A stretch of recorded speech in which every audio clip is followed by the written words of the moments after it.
Your lunch pail. Oh, you want to get your lunch pail? Oh, your lunch pail. Ah. Wow. Yeah. Quite the size. That was quite the size. All right. Now, let's want some salt.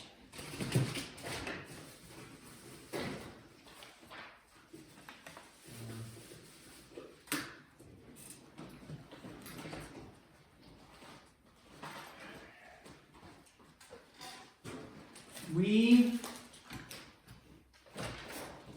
talked extensively about SOHCAHTOA, except we're not emphasizing. Did you guys watch the video? I couldn't find it. Did I not post it? It was there. It was there, 12.2. Yeah, Sure. We talked extensively about the SOHCAHTOA in terms of x, y, and r. So it's going to be y over r, x over r, y over x. So it's not just SOHCAHTOA. You can still think of it as SOHCAHTOA, but you're going to need to be able to recognize the variables that we use as well for that. You'll have a couple problems. I'm going to do one more from 12.2. It'll say something like this. It'll say find the length of x. And it's going to have a picture that looks like this. So this is just 12.2 continued. It's going to have this picture like this and like this. May not be the best picture, but dotted down like that. And then this is a 45 degrees. This is a 60 degrees. And then this is given to you as 15. And then they want you to find this whole length as x. And they want you to find it in simplest radical form. So they don't want you, giving a decimal answer, right? So when they do this, what they're looking for you to understand is 45, 45, 90, and 30, 60, 90 triangle stuff.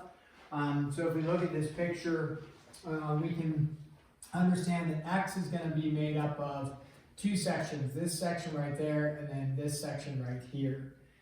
So if we can figure out this value and add them together.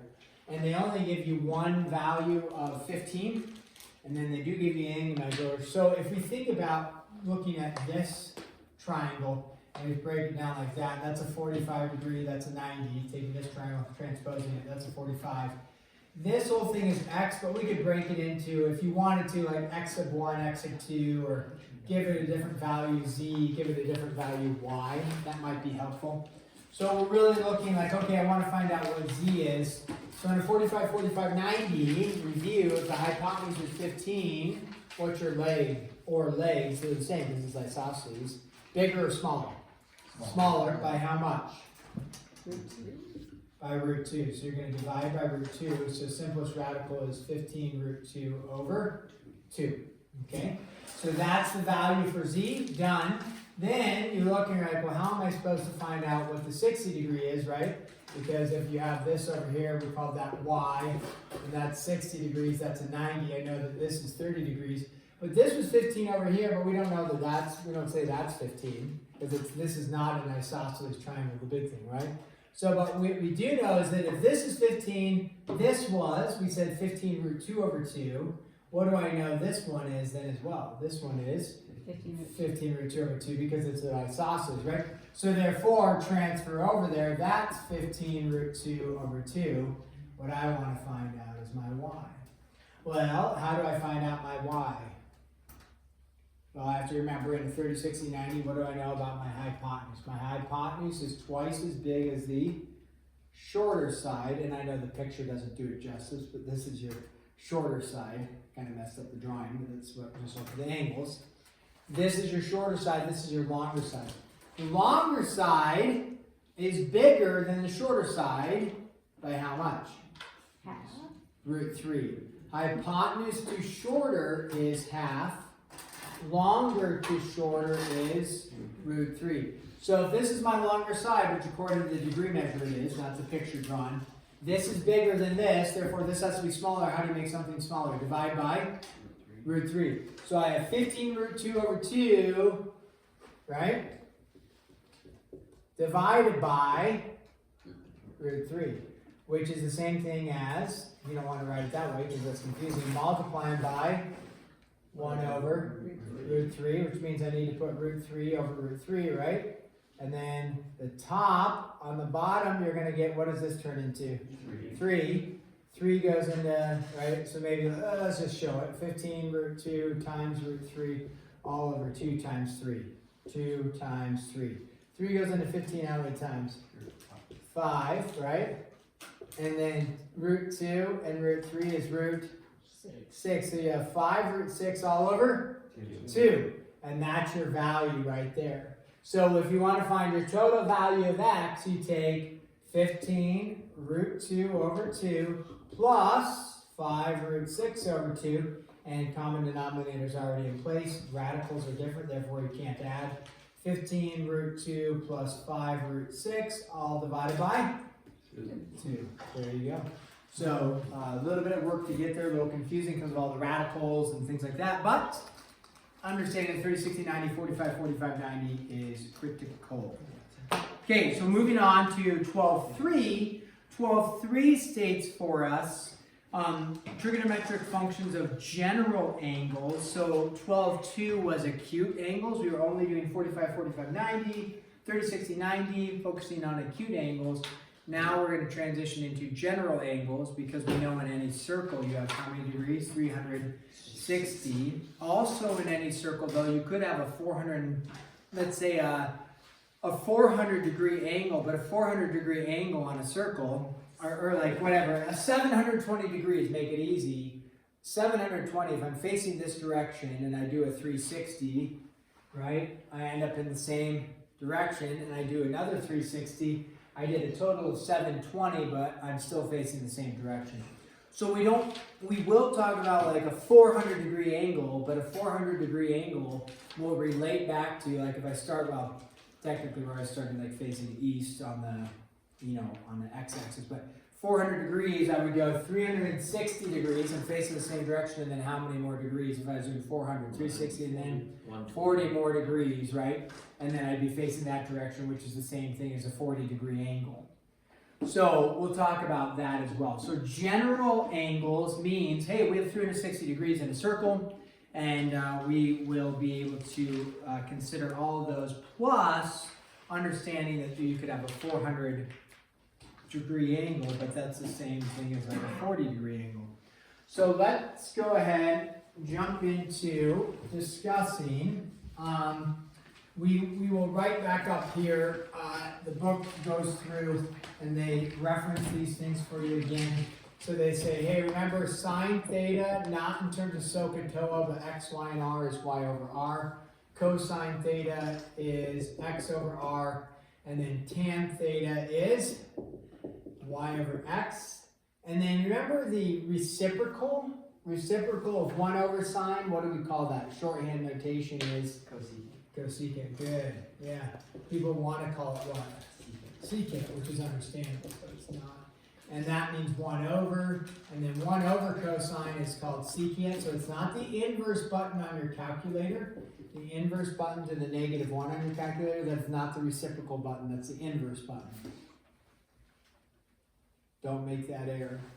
So then cotangent actually matches. And so this is just the reciprocal, which means you're just flipping the x and the y and the y and the x. Okay, now, with this, let's look at a chart. So unit circle quiz coming. Remember, you have to do the front and the back. On the back, this will play directly into all the notation stuff on the back for the sign chart at the very bottom. SIGN, sign chart, versus SIN chart. SIN is the trig function. SIGN means positive or negative. So when you look at your unit circle thing on the back, at the very bottom, you'll see it says fill in with a plus or fill in with a minus. Here you go. How do you know what to do? Well, if I look at any angle measure between 0 and 90 degrees, okay, so that's going to be quadrant 1. If I were to find the sine of any angle measure between 0 and 90 degrees, the question is it positive or negative? Now we think, remember, sine theta is referring to what ratio on a triangle is formed with, if I drew a triangle like this, right? my y value over my r value. We call it r, remember, because if we think of it as a circle, it's a radius value. You have your y value and your x value. Let me get rid of that, okay? So when I say sine of theta, I'm simply asking, hey, what's the ratio formed of my y value over my r value with that angle measure formed? Now, you don't have to memorize all the ratios. Your calculator does it for you. You only need to memorize your unit circle ratios, which are based off of two special right triangles. But every triangle has a very specific ratio to it. You have to memorize all those triangles. Nope. Does your calculator have them all memorized? Absolutely. So they have all those ratios memorized. You just memorize a few ratios. So with this being said though, think about x and y. Pythag theorem a little bit. But think about x and y. X, in terms of coordinate points, any coordinate point out here, x is going to be positive or negative. Positive. Y is going to be positive, right? Any coordinate point in this little section. R is always positive. Just make a note of that. R is always positive. So, when you think in terms of sine theta is going to be positive or negative in anything in quadrant 1. What is sine theta going to be? Always positive because it's a y value over a r value. What is cosine or cosecant theta always going to be? Cosecant and sine go together. So what's cosecant always going to be in quadrant 1? Positive. We typically don't write cosecant there, but is it attached on your unit circle plus minus thing on the bottom there? Is sine and cosecant attached to each other? Yes. Yeah, there you go. Because they work together, right? It's the same thing, it's just a reciprocal. Negative 5 over 2 is the same as 2 over negative 5 in terms of its sign. S-I-G-N. Alright, so I kind of got a lot going on here, but cosine theta, what's cosine theta equal to? Positive or negative? Positive, yeah, because x is positive. Tangent is a combination of x and y, or a combination of sine and cosine. That's what tangent is. So what's tangent equal to? Positive or negative? Well, it's a positive, so it's a positive. So now over here, what's sine theta equal to? Positive or negative? Now remember, sine is y, so therefore, what are my y values in quad 2? Positive, right? What's cosine? Negative, because you're going a negative x direction. And then what would tangent be? Negative, yeah, because a positive and a negative, right? Now, when we think about angle measures over here, I can erase this for a second, or I'll erase permanent. What you're referring to is, what if you had like a 130-degree angle measure and you're going out there, right? And so that angle measure theta, if you will, goes all the way out there. Now what happens is that you still... It's really loud, I'm sorry.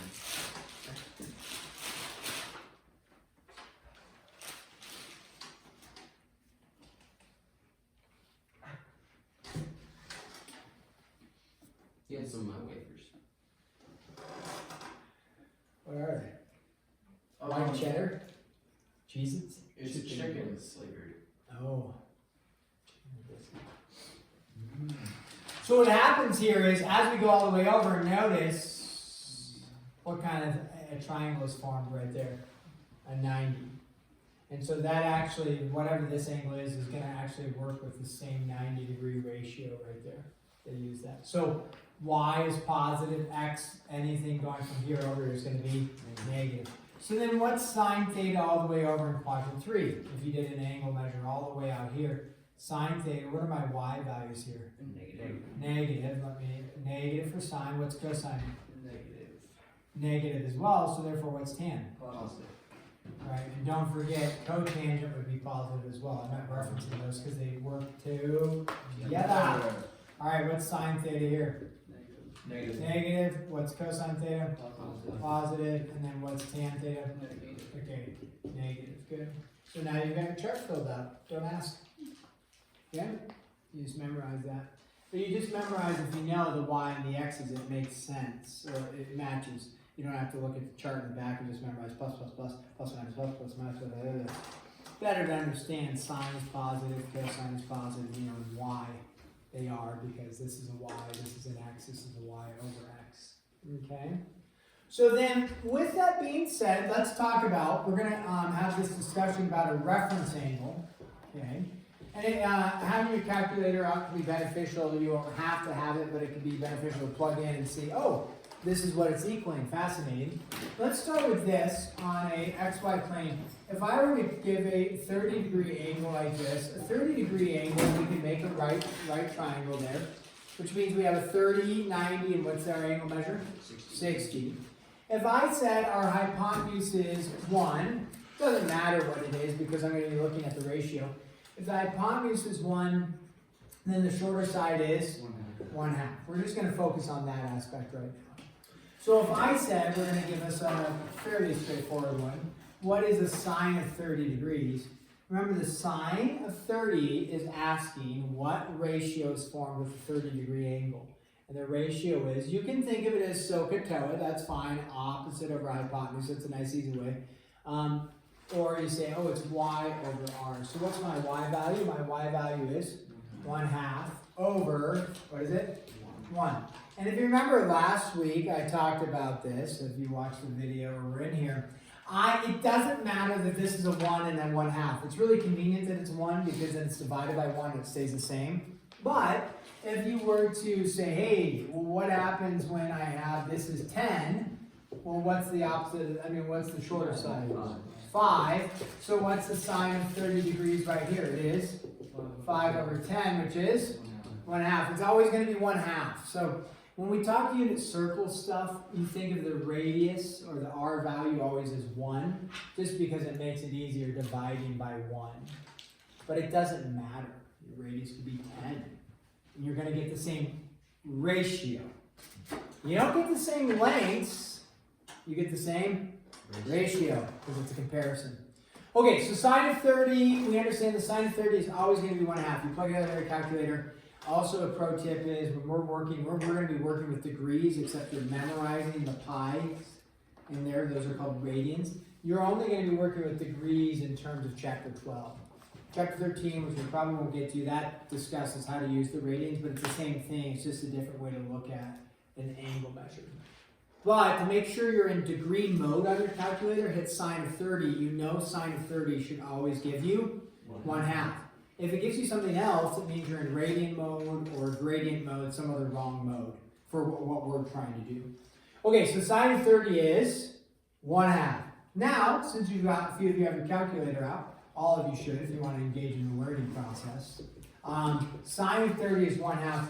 Now, let's look at this. If I go all the way over and I said, hey, let's go with 150 degrees, which is no longer an acute triangle. We now have 150 degrees. That's outside of acute angles.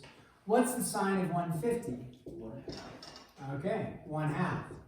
Well, the reason why sine of 50 is 1/2, because it's the same ratio, which is like, wait a second, 150 and 30, two completely different angles. Well, think about this. If I went 150 degrees and I went out in that direction, right, how many degrees are left to get to the x-axis? 30. So I have 30 degrees out there. What kind of triangle is formed with that? 36 and 90. So they're mirroring each other. Yeah, they're a mirror of each other. You got it. So then you say, well, what would another mirror be? What angle measure would give us another 30, 60, 90 triangle? 270 and 240. 60 degrees and 120. No. So far, I haven't heard you correct. 250. Let's go with 210. So if you went all the way around to right here, how many degrees did I go to get to right here? 180. And then how many more degrees? 30. Now, Miles is stating at 240. He's actually stating all the way around to get to here, which he's thinking of that as the 30 degree, because 240 and 270 would give you 30 there. But we're always looking to the x-axis, which we haven't told you. But yeah, that would give you 60 degrees there. So we get rid of that and say, okay, at 240, now on your calculator, you punch in 240 degrees, and the calculator says, not quite 1/2.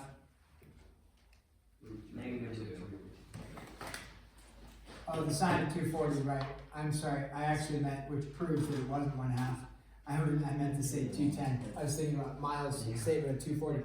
You say 210. It doesn't give you 1/2. What does it give you? Negative. And you're like, oh, well, yeah, duh, because what's my y value, positive or negative? Negative. Y value is negative, x value is positive, right? So therefore, at 210 degrees, you get a negative 1/2. Then what's my other angle? There's one more angle that'll match and mirror this. 330 degrees. So out of 330, what are you going to get, positive or negative?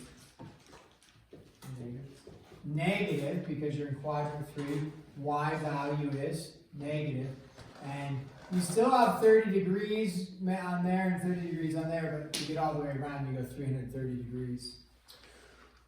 So, you get 1/2, 1/2, 1/2, 1/2. There's just a difference of signage, negative and negative. So what this states is that there's an angle measure that refers,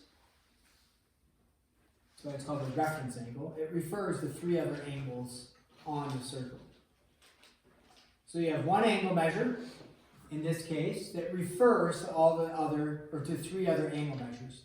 What angle measure do you think is the reference angle out of all 3 of these? 30. Because what's the common theme in all these triangles? 30. So in this case, the reference angle is 30 degrees. So by definition, a reference angle is this. It is an acute, acute positive angle.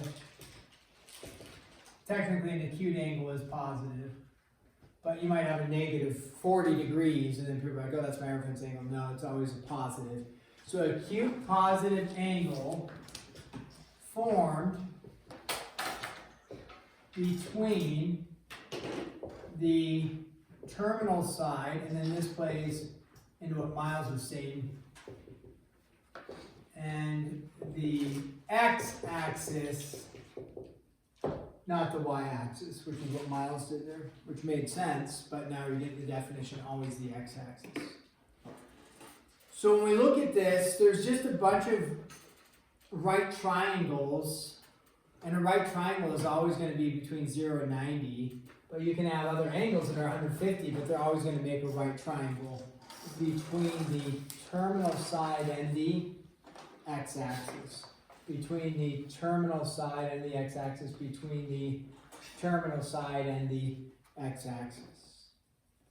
The only difference is the signage, right? Negative, negative in this case. So if I were to give you, or the question, let's state, what's the reference angle for, what's the reference angle, so not the ratio, just the reference angle, for 216 degrees. So that is not the reference angle that's going to refer to all the other angles, that's just your general angle. What angle is the reference angle for that? So the way to find it is, you take 200, you don't have to draw the picture, but I find it helpful. You go 216 degrees, and it's between the terminal side and the x-axis. So if you went 216, how many degrees 36. Are right there? 36. Yeah, it's just 180 minus 216. So the reference angle, that's the angle symbol, is 36 degrees. Now, if you go sine of 36, go ahead, because that's not going to be 1/2, right? It'll be a little bit, it'll be close to 1/2, but a little bit different, right? 0.58. 0.59. Before you hit sine of 216, think with me, are you going to get the same decimal? So sine of 36 gave you 0.59. Will the sine of 216 at least give you the same decimal, 0.59?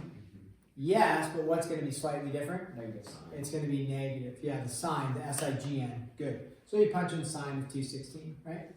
And you get out a negative 0.59. So the reference angle is 36. So then you're going to have this. It'll say, write as a function of, actually, maybe get the, write as a function, state it. Write the following as a function of an acute angle. Now a function is referring to like an input and an output. On your calculator, when you input sine of 30, you output 1/2. So that's why they use the word function, but it's a common error. I am going to give you, they have, let's say, okay, tan of 334 degrees. The most common error with this is they are not looking for the ratio, they're looking for the acute angle measure, and meaning the reference angle. So what most people do initially, and then half the people do on the test, or about, probably close to half, they hit tan of 334, they hit enter. So you've done that, what does it give you? Negative 0.49. Negative 0.49. So then you'll lose 4 points, because that's not what they're asking for. They're saying write as a function of an acute angle. So what they're asking for is write this in terms of its reference angle. 26. Which means the reference angle is 26 degrees. Again, how do we get 26 degrees? We take a picture, might be helpful. Don't worry that it's tangent yet, that's not important for us yet. It will be in a second, I'll show you why. We go around to 334 degrees. Between its terminal side of the x-axis, how many degrees are formed there? 26, because you went 360 minus 26. So now we say, okay, I'm going to write this as a function of an acute angle. I'm going to write tan of 26. But then here's the pro tip. You told me tan of 334 was negative 0.49. What's the tan of 26 give you? Positive 0.49. So the issue is that you get in this, the signs are not the same, the SIGN in all aspects, because remember, tangent is positive in quadrant 1 and quadrant 3. All reference angles are going to be positive. Some of the original angles, like 334 was tangent, ended up being negative. How do we make this equal to this, yet maintain the integrity of using a reference angle? All you do is just put a negative on the outside. Do not put a negative on the angle, because all reference angles are what? Acute and positive. So if this is negative, and this is positive, just tack on a negative. Okay. Let's try another one. Cosine, let's do this, negative 47 degrees. Now 47, is it acute? The number 47. Yeah, but is it positive? No. So is it a reference angle? No. So what is the reference angle for negative 47? 47. That's the nice thing is you're like, oh, wait a second, I went negative 47. That was the negative 47 degrees. How many degrees are between here and the x-axis? 47. So what you're stating is there's a 47 degree, like these two triangles are going to have the same ratios. The only issue is they might have a positive or negative ratio, right? So if I want to write this as a function of its acute angle, you say cosine of 47 degrees. You can drop the parentheses because of that, it's positive. If you put parentheses 47 degrees, that's fine. Now, is that fine? Does this equal this? Yeah, put a negative sign on. Or do you? Cosine in quadrant 1, positive or negative? Positive, because cosine is x over r. What's the x value? Positive. Positive So it's the same. in both triangles. So it's just cosine. So they're both positive, therefore you would leave it. Oh, okay. You can check it with your calculator, as you can always go cosine of negative 47, enter, cosine of 47, enter, and check the signage that way. And you'll notice that they're the same. Okay? So that's the reference angle idea. You'll also have some that you have degrees and then minutes. Same concept, you just have to work with degrees and minutes. A little bit of transfer, not transfer, but How do I want to say? Just a little bit more work with the degrees and minutes. Units, what's the converting? You may have to do some conversion stuff. Okay, they're going to say find the exact value of 6 trig functions. When they say the word exact value of the 6 trig functions, they are referring to the unit circle. Those are the only trig functions you memorize. Okay? Otherwise, you need your calculator. So if I said, what's the exact value of cosine of 47? Exact does not mean a decimal value rounded. Okay, so exact values refers to you've memorized 30, 60, 90s and 45, 45, 90s. So they would never ask, find the exact value of the 6 trig functions with the given angle measure, and they say, hey, the angle measure we want is 17 degrees, and they're saying, what's the sine of 17 degrees exactly? You don't know. Now the calculator gives you a decimal value, but it doesn't give you an exact value, like a simplest radical form value. So, nope, won't ever ask you that. The angle measures you will see are, if you look at the unit circle or on your unit circle sheet, 30, 45, 60. We'll talk tomorrow about the 90-degree issue.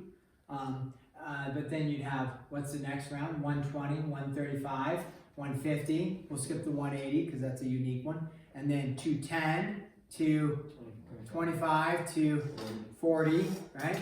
And then skip the 270, and then 300, 315, 330. Those are the only values you're going to see, except they might throw in a negative 60 degrees. Which is actually 300 degrees. So when they do that, so let's do this one actually. Let's say, okay, they give you negative 60 degrees. So what they're asking is they want to find the 6 trig functions for that at negative 60 degrees. So it's not a calculator problem, it's an understand the unit circle. Understand 30, 60, 90, 45, 45, 90. So what they'll have is, like Preston just said, negative 60 degrees like this. Okay, that's negative 60 degrees. What kind of triangle did I just form there? We formed a 60-degree angle and a 30-degree angle. So we have this triangle, 60, 30, 90. It doesn't matter what the hypotenuse is, because it's all going to be ratios. Okay? So usually the easiest is hypotenuse is 1, shorter side is 1/2, longer side is root 3 over 2. Now, the issue is, as you're backing up, positive 1/2, that makes sense, but what's the y value right here? Negative. So when you fill in and you say the sine of negative 60, which is the sine of 300, it's going to be my y value, negative, over my r value, which is always positive. So sine of negative 60 will be negative root 3 over 2. We'll cover a little bit more of this tomorrow because we also need, to talk about the 90 degrees and the 180 degrees and stuff. That's got to happen tomorrow. So you can get started on some of this stuff, and then we'll have to carry on the lecture and talk a little bit more. Okay? So 12.2 is due tomorrow. 12.3 will carry on the lecture tomorrow. Make sense? Yeah. Oh, unit circle, not tomorrow. Tennessee, you're gone tomorrow. So, find the lecture. Eliana's going to be gone too. After ACTs, we're dismissed.